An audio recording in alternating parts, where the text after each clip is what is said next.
Bonjour, je suis privilégié de pouvoir dire un Shabbat Shalom au don de l'Amalf, relayé par les ondes bien au-delà de cette salle. Et j'aimerais vous dire aussi que l'Amalf est content de vous offrir ce sabbat de santé, en pensant aussi à tous ses membres, les soignants, pour lesquels nous avons une pensée particulière dans ces temps troubles, difficiles, physiquement, psychologiquement. Et l'Amalf voudrait aussi dédier ce culte à eux. Vous allez pouvoir les suivre un peu dans les déboires qu'ils ont. Et j'espère que vous pourriez, comme eux, ces soignants, en tirer un bénéfice à la gloire de Dieu. Foi, médecine et guérison. C'est un thème difficile. Ce qu'on veut, c'est la guérison.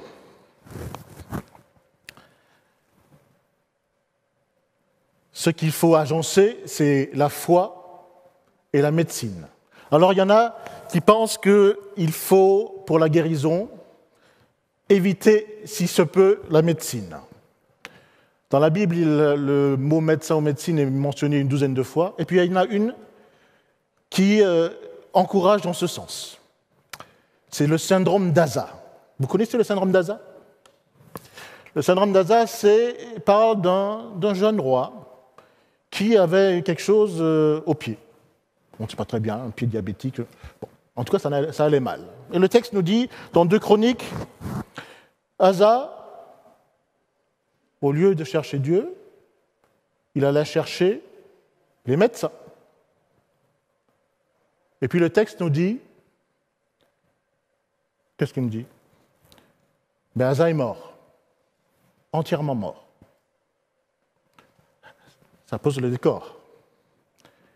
Ne pas faire confiance à la médecine parce que la guérison vient directement de Dieu et si possible, la contourner. On peut aussi avoir, à l'autre extrémité, l'attitude de faire confiance qu'à la médecine. Je parle ici de croyants. La foi, elle est bien là. Mais nous estimons que la foi, c'est quelque chose de personnel. C'est quelque chose qui peut nous façonner, nous, en tant que soignants, mais que lorsque nous exerçons, nous n'avons pas à prendre en compte cette foi. C'est quelque chose qui arrive plus souvent qu'on le pense. Vous savez que les études de médecine sont un filtre énorme. Peu de gens qui ont commencé avec moi les études de médecine sont arrivés jusqu'à maintenant dans cette église. Et nous avons parfois cette attitude qui nous est parfois imposée, parfois choisie, de dire, on va faire fi de notre foi pour le moment et on va exercer notre métier. Et puis, il y a quand même cette solution de dire, on va essayer de relier les deux. Le texte qui nous a été lu peut nous aider à élucider le lien qu'il peut y avoir entre la foi et le soin, la médecine exercée. Il y a des caractéristiques qui sont intéressantes dans ce récit synoptique d'une guérison. Vous le connaissez tous, il est un peu bizarre, mais si on regarde de près, on voit des choses qui peuvent nous intéresser pour progresser dans notre réflexion. Premièrement, c'est un des rares miracles pour lequel nous avons une description médicale assez complète pour pouvoir donner un diagnostic. Quelques Bibles se mouillent carrément et disent voilà, c'est la guérison de l'enfant épileptique. L'épilepsie était une maladie très bien connue dans l'Antiquité et on pensait qu'elle était due effectivement à une action des démons. Et je vous prie de croire que sur beaucoup de latitudes dans ce monde, ça n'est pas différent. Même ici, l'épilepsie reste encore, pour beaucoup de soignants, de médecins même spécialisés, une énigme. Deuxième chose, c'est que dans ce récit, et ça c'est inédit dans l'Évangile, la demande de guérison ne va pas à Jésus. En tout cas, la première demande. La première demande va à qui? Aux disciples. C'est normal, Jésus était parti, il avait pris du bon temps dans une montagne avec quelques privilégiés. Mais ce sont bien les disciples à qui on a demandé de guérir ce pauvre garçon. Ces disciples, ils n'étaient pas à leur première guérison. Le texte nous dit que Jésus les avait pris à bonne école. Et même, ils avaient acquis une certaine renommée parce qu'ils guérissaient. Donc c'est quelque chose dont ils avaient fait leur métier. C'était des professionnels, c'était devenus des professionnels du soin. Si on regarde le texte, d'ailleurs, nous trouvons 3 types de soignants dans ce texte. Il y a Jésus. Jésus, c'est Jésus. C'est le maître. C'est le chef de service. Et il y a les professionnels du soin, ses disciples. Et il y a une 3e catégorie que je voudrais évoquer ici avec vous. C'est le Père. Nous avons un nom pour ce type de soignants. Ce sont les proches aidants. Proche aidant, c'est un soignant qui n'a pas forcément choisi de soigner, mais qui la vie a mis à cette place, que la vie l'a amené à devoir soigner. Alors, c'est le père d'un enfant malade, le fils d'un parent malade, et vous pouvez faire la longue liste. Parfois, après une longue carrière de soignant professionnel, on peut devenir proche aidant. Et j'ai une pensée émue pour mon père. C'est pas la même chose. C'est difficile. Et j'ai une pensée pour tous ces aides, ces proches aidants qui, jour après jour, prennent soin de ceux que le Seigneur les a confiés. 3e chose, et ça c'est le plus important, dans ce texte, on commence avec un constat d'échec. D'ailleurs, si vous lisez bien le texte, on a l'impression que la pointe du texte n'est pas tellement la guérison, mais l'analyse de l'échec. Pourquoi le pouvoir donné, vous l'avez lu avec moi, aux disciples, n'a pas fonctionné? Pourquoi la guérison n'a pas pu avoir lieu? C'est une réunion de crise.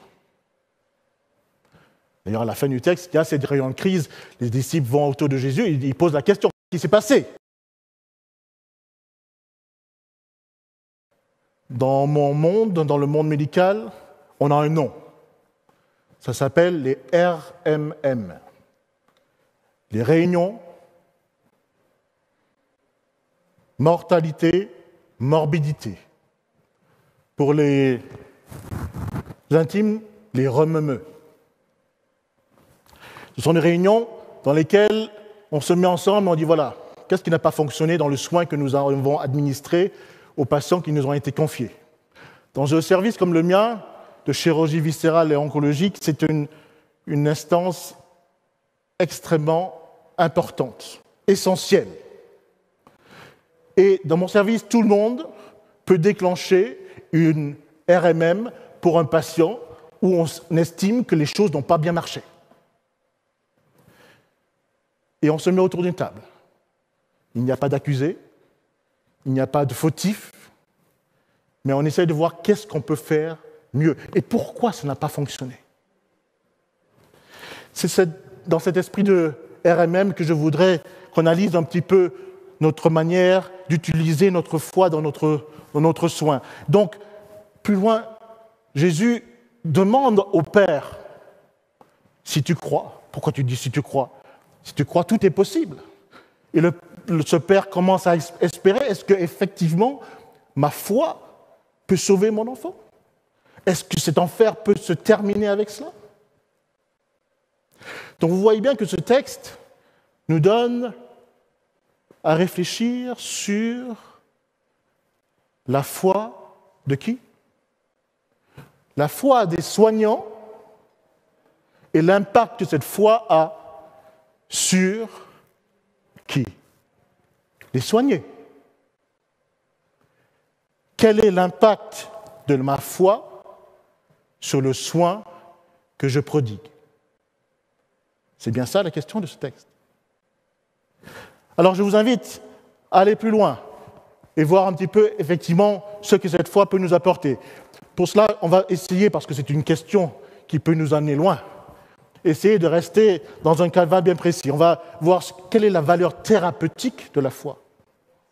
Après, quelle est la valeur curative de la foi, plus difficile. Et puis, voir aussi quel est le pouvoir au quotidien que nous pouvons voir, observer auprès de nos patients de la foi. Et puis, nous allons nous pencher sur notre soin, notre manière de soigner. Quel est effectivement le poids, le plus que nous apporte notre foi dans notre soin. Et puis, à la fin, j'espère que nous aurons le temps, il faudra que nous revenions quand même à cette RMM que font les disciples avec leur maître, leur chef de service, pour dire, mais qu'est-ce qui n'a pas marché? Jésus dit deux choses. Vous vous rappelez, il dit, d'une part, il y a une prière particulière, apparemment, que vous n'avez pas utilisée. Et si on prend le texte dans Matthieu, il est bien écrit, eh bien, c'est parce que vous avez manqué de foi. Bon, on y reviendra, j'espère. Alors, la valeur thérapeutique de la foi. Là, on est dans des études qui sont des études menées de manière scientifique.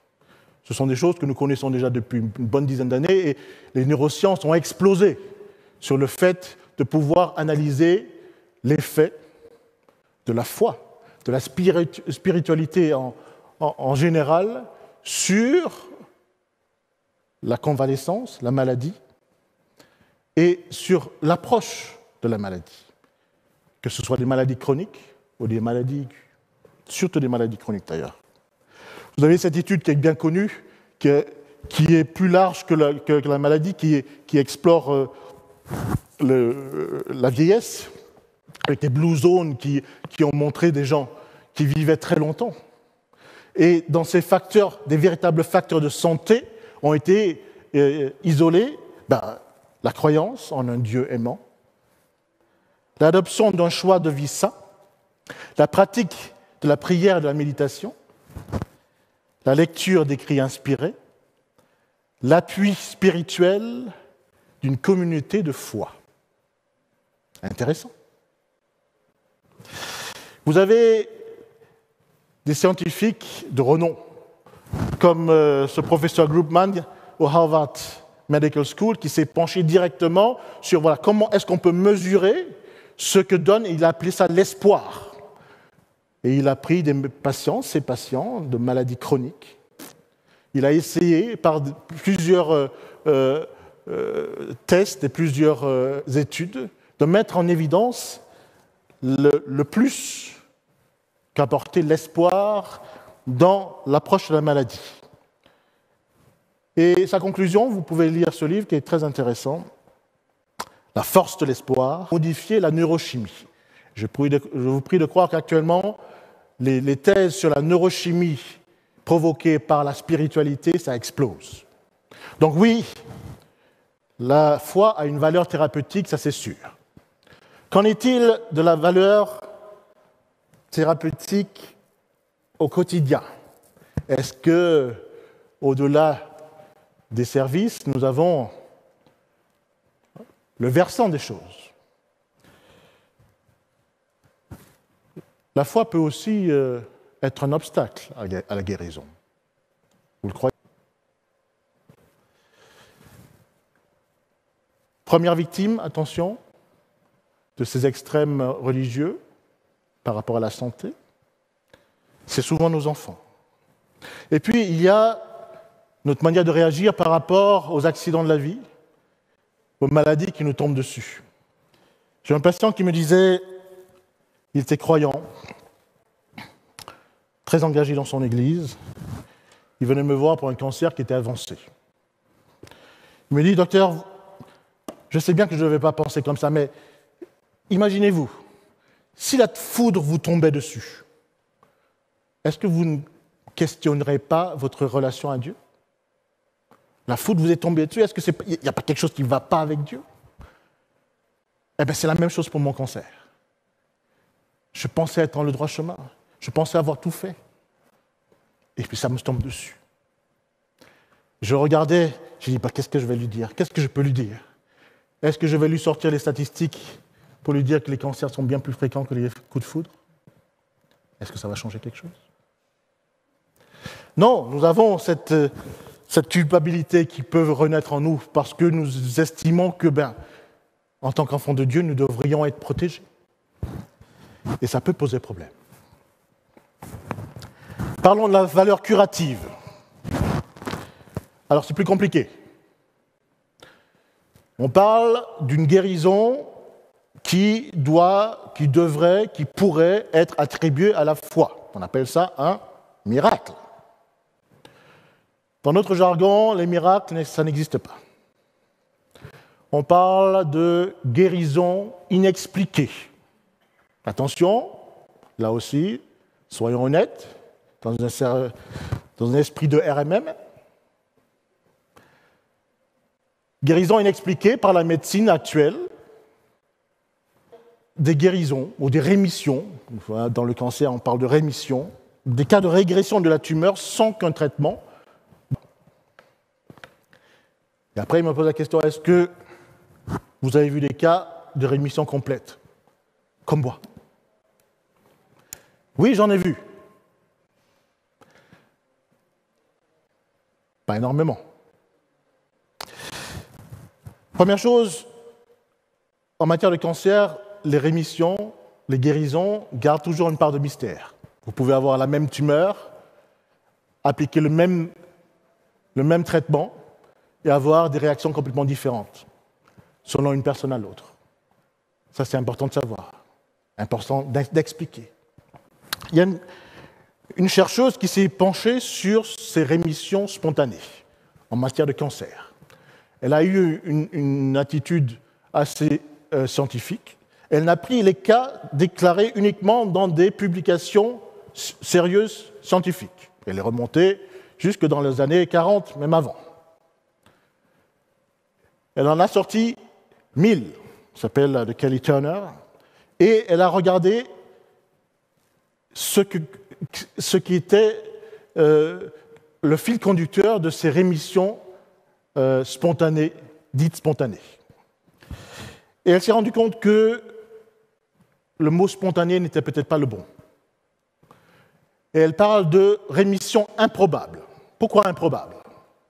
Parce qu'elle a trouvé que dans ces 1000 cas qu'elle a explorés, il y avait le fil conducteur de celui du patient qui s'était mis à combattre sa maladie avec des moyens autres que la médecine traditionnelle, classique.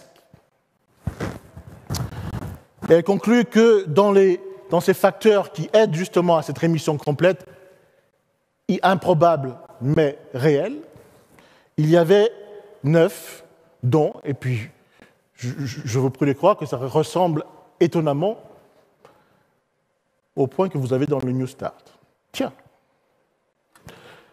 Autrement dit, ces rémissions spontanées ne sont peut-être pas si spontanées que ça, et que les miracles, parfois, peuvent demander des efforts. Mais ils surviennent.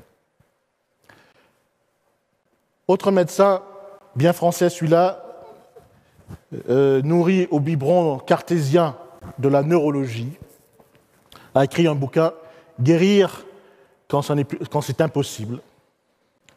Et lui, il se penche directement sur ces cas de guérison inexpliquée.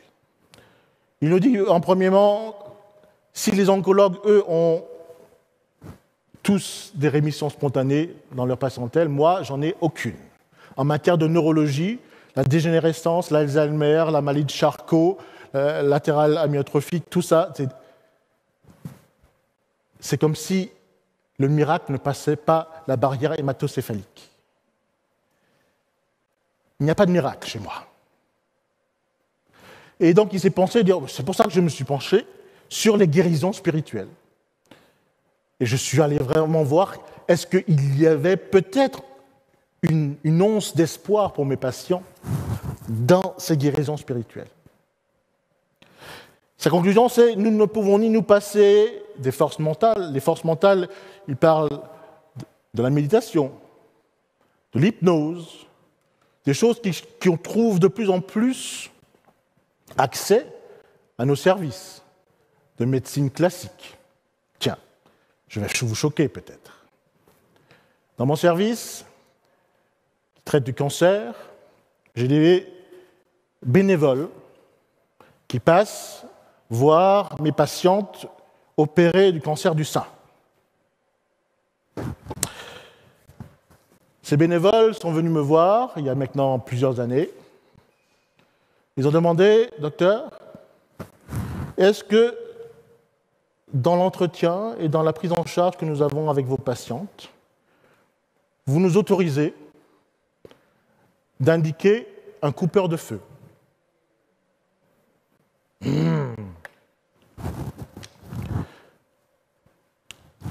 J'ai demandé à rencontrer ce coupeur de feu. Il s'agissait effectivement de quelqu'un de très engagé, chrétien, et qui avait reçu ce don, et qui l'exerçait non rémunéré à distance.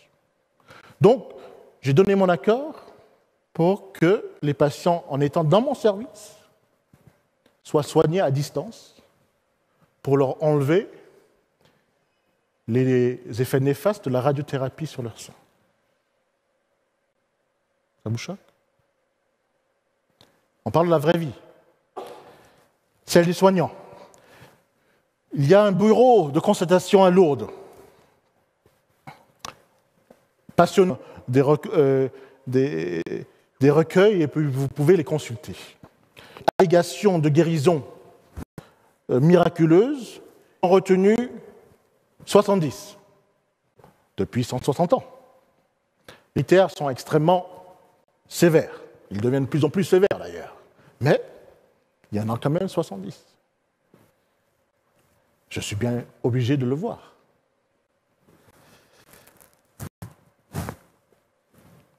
Et puis je voudrais voir avec vous, en tant que témoignage, par rapport à cette valeur active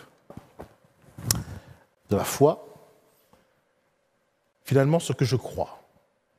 À chaque phrase, à chaque allégation, elles sont personnelles. Mais elles sont du domaine de la croyance.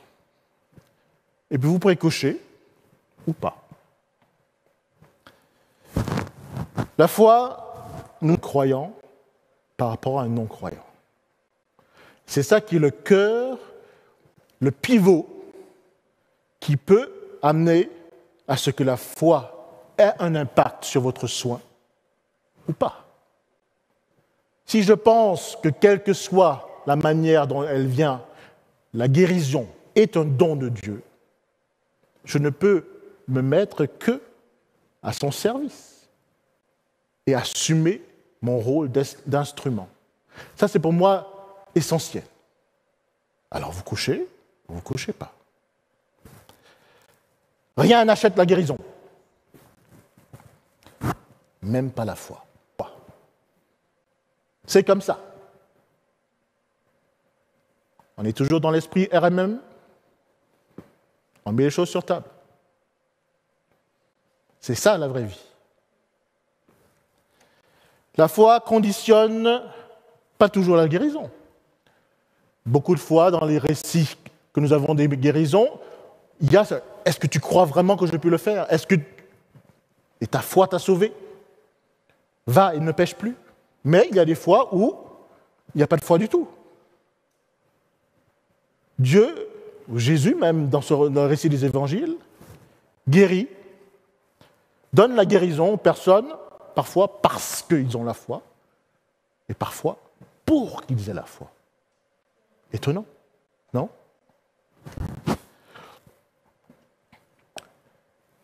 Ne pas guérir n'est pas un signe de manque de foi ou de prière. Je répète, ne pas guérir n'est pas un signe de manque de foi ou de prière. Je vous laisse ça. Et puis un autre aspect de cette foi agissante dans le soin. Il arrive que des personnes reçoivent un don. Non seulement elle nous dit que ça existe, mais elle nous dit que, en tant qu'Église, en tant que croyants, en tant que disciples de Jésus, nous devrions aspirer non seulement à proclamer, commence à dater maintenant. Vous savez, lorsque vous êtes confronté à un cancer, que vous soyez celui qui a une espérance, et c'est là que nous rentrons dans notre thème, notre espérance face aux défis sanitaires comme le cancer. Il était démontré que la foi en quelqu'un qui nous accompagne dans les épreuves, dans nos maladies, peut apporter une sérénité, une paix qui a des effets thérapeutiques. On maîtrise un tas de choses en médecine. Nous faisons des résections hépatiques en réalité augmentée. Nous faisons des choses extraordinaires.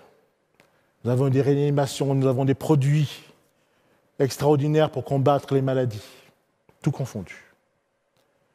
Nous n'avons absolument rien pour garantir, pour donner une paix profonde à un patient qui est en face de nous. Rien. Et la différence, elle est là. Ce n'est pas des paroles en l'air, je le vois, je le vis, quel que soit l'arrière-plan de mon patient. La foi, vécue et vivante, a le pouvoir d'opérer en nous le plus utile et le plus complexe, celui que la technologie ne peut pas amener, des miracles, celui de nous donner une paix d'esprit quand le corps démissionne. Voilà pour la foi. Il faut qu'on avance. Parlons du soin. Et là aussi, je m'adresse avec tendresse à mes co-soignants, là où ils sont. Première chose, si vous êtes croyant, si vous avez la foi, eh bien voilà quelque chose qui vous aide à accueillir la foi de l'autre. Vous savez que dans notre système de santé, vous êtes censé être en neutralité religieuse. Vous n'êtes pas là, quelle que soit votre conviction, pour faire du prosélytisme sur quelqu'un qui est dépendant de vous pour votre soin. Et c'est une très bonne chose. Mais, attention, il est écrit aussi dans les décrets que chacun de nos patients devrait être mis en position de pouvoir exercer son culte, exercer sa foi. Intéressant, non? Donc voilà une chose concrète. Si j'ai la foi, elle devrait m'ouvrir, elle devrait me faire intéresser à la foi de l'autre. Et la MALF, à plusieurs reprises, proposé justement des réflexions avec des experts par rapport à la culture et la foi de nos patients, comment les gérer. C'est un thème passionnant. Il y a aussi accueillir la vérité du patient. J'ai le privilège d'avoir des aides-soignantes dans mon service qui ont déjà un certain âge, qui ont de la bouteille et qui font partie intégrante de la réflexion sur mes patients lorsqu'on a des staffs. Et je cite là une de mes aides-soignantes qui dit « Docteur, de toute manière, quand je lave un patient, au bout de quelques jours, il se met à nu. Laver, ce n'est pas juste nettoyer. Il y a là un privilège. Chacun de nous se présente avec sa fonction auprès du patient en dire, voilà, je fais partie du maillage qui va organiser votre soin, que ce soit l'infirmière, l'aide-soignante, le médecin, le directeur, le brancardier, le technicien. Mais chacun de nous apporte ce qu'il est, ses convictions, son rayonnement.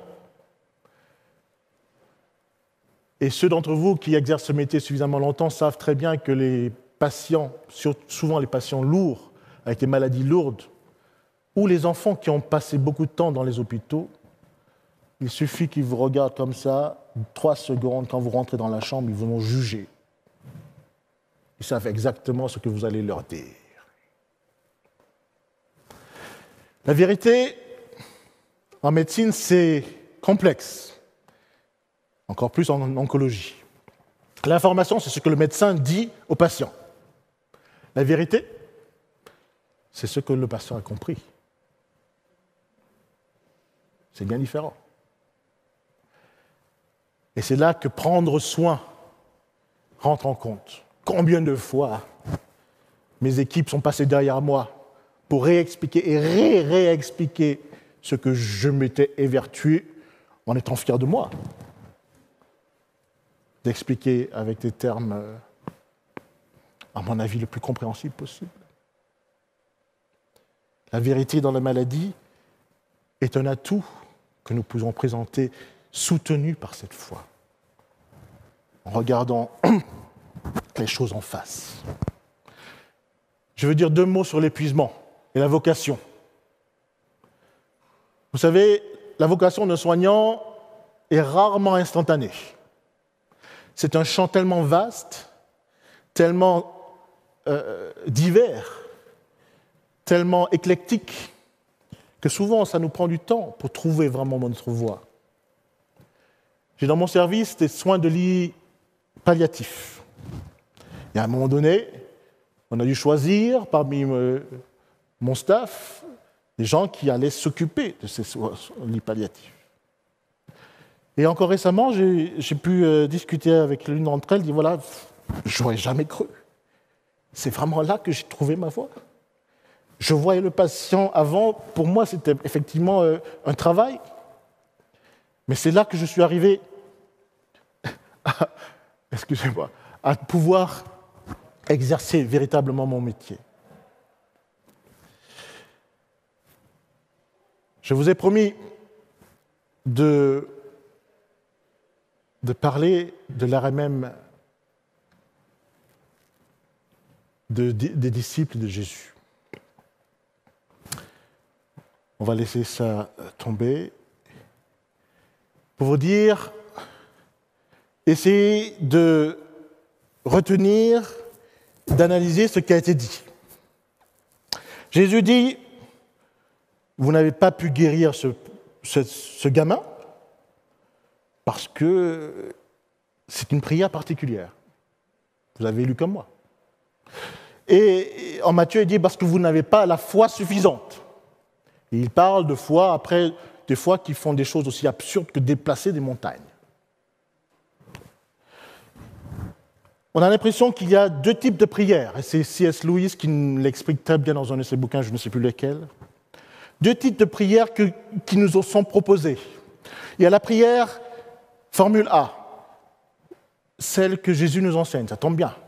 C'est lui-même qui nous l'a enseigné. Il dit voilà, que ta volonté soit faite. Je vais prier, mais de toute manière, c'est ta volonté qui doit être faite. Je me soumets à cette volonté.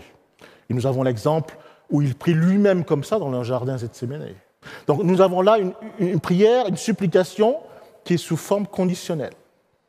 Et de l'autre côté, cette prière apparemment qui était nécessaire pour guérir ce gamin, si on suit le texte, surtout en Matthieu, qui demandait cette foi, c'est une prière où, voilà, est-ce que vous croyez vraiment que ce que je peux le faire?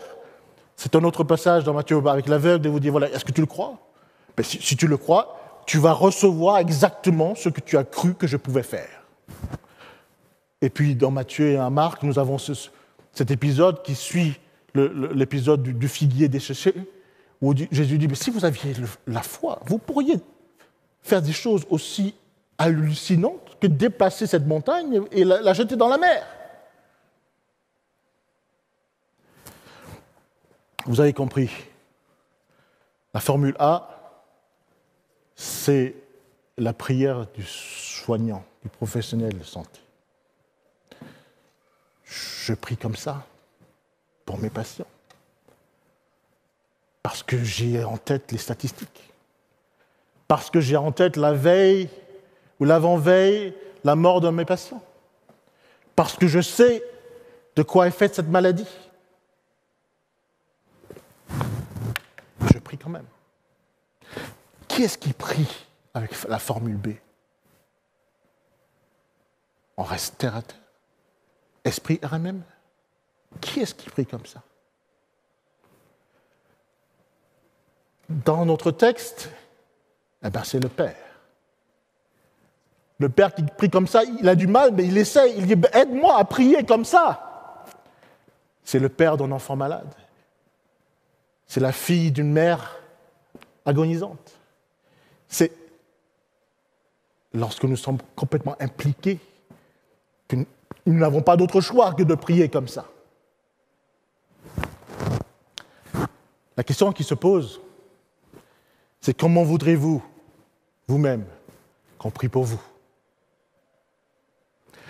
Alors, je vais vous donner la botte secrète. Dire un peu comment j'ai essayé de résoudre ce problème pour moi, parce que c'est un témoignage, rien de plus. Connaissez-vous la prière de guérison, la prière pour une guérison la plus puissante qui ait jamais été prononcée? Réfléchissez. La plus puissante. Celle qui a déclenché le processus de guérison, le miracle le plus extraordinaire qui a été fait dans les évangiles. La voilà. Seigneur, celui que tu aimes est malade. C'est tout. Elle est toute simple, cette prière. C'est les sœurs de Lazare qui la disent, qui la donnent, qui la prient, qui la suppliquent à Jésus. Et vous savez ce qui en est sorti comme miracle extraordinaire. Alors, j'essaie de prier comme ça lorsque je suis en face d'un patient, lorsque je suis sur son ventre. Dire, voilà, Seigneur, Madame Dupont, Madame Roux, l'enfant Johan, que tu m'as confié et que tu aimes, est malade. Aide-moi à faire partie efficace de ton miracle.